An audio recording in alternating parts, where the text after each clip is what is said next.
निमित्तानं खासदार इम्तियाज जलील यांनी चंद्रकांत खैरे यांना गळाभेट करून शुभेच्छा दिलेल्या आहेत। ईद निमित्तानं दोनही नेते योगायोगानं एकत्र आलेले होते।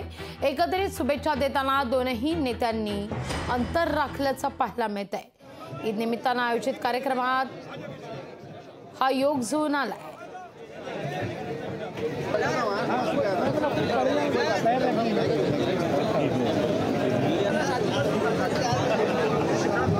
ते आले, मी त्यांचं स्वागत करतो।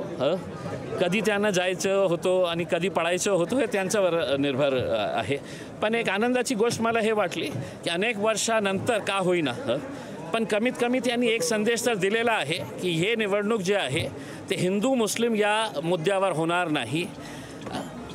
आणि दुसरे जे असे प्रकारचे जे मुद्दे घेऊन आपल्या जिल्ह्यामध्ये जे निवडणूक व्हायची, कमीत कमी माझ्या मते हे अपेक्षा माझा झालेली आहे की आता हे मुद्द्यावर निवडणूक होणार नाही।